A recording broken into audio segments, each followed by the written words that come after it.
Assalamu alaikum warahmatullahi wabarakatuh. Washama harka fuune ijoollee Oromoo hundi keessanuu akkam jirtan nagaa jirtanii baga jiraattan alhamdulillah isiniin jaa inshaallah jaalatamtootaa fi kabajamtoota chaanalii keenyaa baga nagayaan dhuftan isiniin jecha achumaan nu jechisiisaa like share subscribe godhuun nu cinaa dhaabbadhaa nu guddisaan dhaamsa kiyya inshaallah arramaan nu qabattee dhufti jechuun keessan oolu. Wanneen an qabadhee isin dhufee waan hedduu takka jechuu itti gammaddan jeetiin abdii qaba. Sunis maali wattan dhaamsa shamarraniiti. Dhaamsa shamarran qaama keenya hedduu takka if eeguu qabna. Kanaafuu waan qaama shamarranii miidheessu waan beetaamina dubartiitiif ta'u jechuudha. Akkasuma namni cheeppii qaamaa hin jaalanne hin jiru jeetiin yaada. Kanaafuu akka fayyaa ta'e namoonni cheeppii qaamaa fi ni jaalata. Kanaafuu eeggachuun nurra jiraata. Cheeppii qaama keessanii eeggaddaa maal jennaan qabeenya keenya yoo sanii hin qabaanne namni haaluma salphaan nu jibbuu danda'a waan ta'eef qaama keenya tolchine eeggachuu qabna. Eeggachuun nurra jiraata.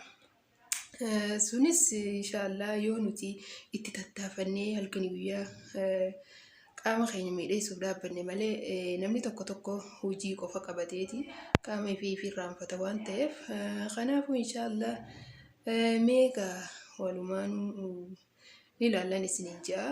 Asumaan waan ani gaddeessu yeroon daawwatuudhaan nafaana turaayin isiniin jaa.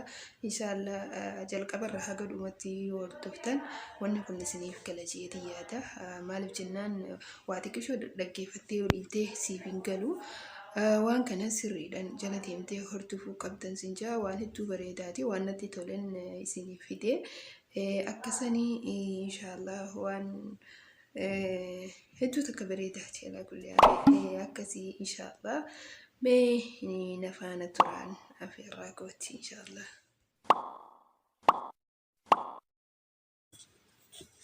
Kun obboleeyyan kiyya akkuma argaa jirtan fuul suudaaniidha.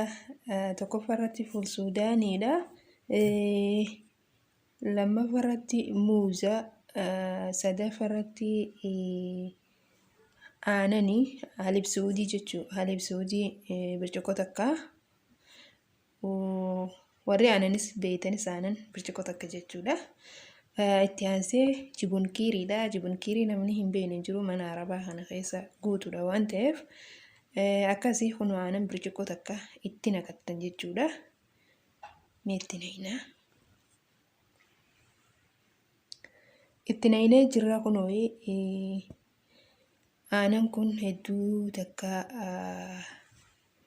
bareedadha. Kophaa isattuu hedduu takka beetaamina qaba. Amma muuza adda ciranneeti itti nayna jechuudha. Muuza itti naynaa. Mee adda ciranna nafaana tura.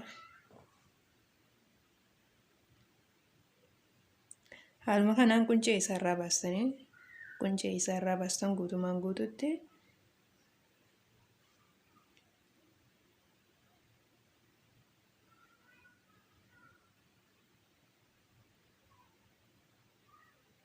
guututti irraa baasneet itti naynaa.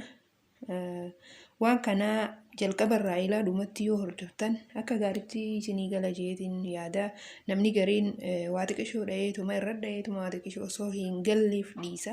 Waan kana dhaggeeffattanii haala inni isinii galuun godhachuu qabdan isiniin jaa. Maal jennaan akkuma lubbuun abbaa hin eegin amatan hin eejansan fayyaa teenyaa sababa ilma namaa nuti eeggachuu qabna.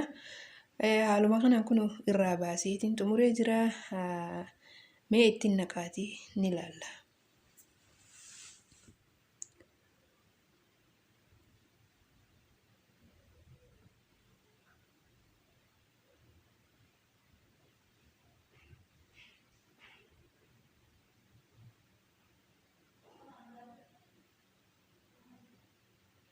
Jibunkiiriidha.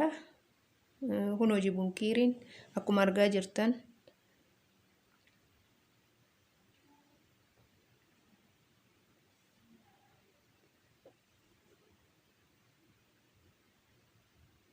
hayyeetti goona jechuudha.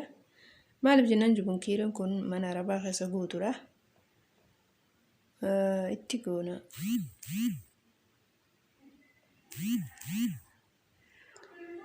Hayyee hin Suudaaniin akkuma argaa jirtan loozirraa tolfama inni loozirraa tolfama. Looziin beektan biyya keenyatti ni oomishamti. Looziin hedduu bareedduudha. Vitaaminaafis namni beekni hin jiru. Tun looziidha jechuudha. Loozirraa tolfamti. Malaagaa takka itti goona.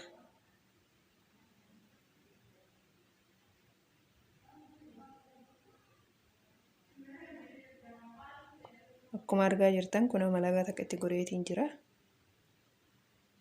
Waliin nayina jechuun hunda isaa waliin nayine amma gara kallaaxutti deemne jechuu karaa maashinaan daakutti deemna. Karaa maashinaan daakutti gizee deemnu haga akhiratti daawwaddaadha. Ni ilaaltan. Daakuu eegaleetiin jira.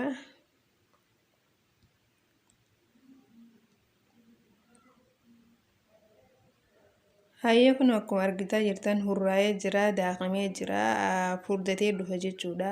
Akka asiira cammaaqii ni beektan jeetii yaada. Akkuma asiira cammaaqii ta'a.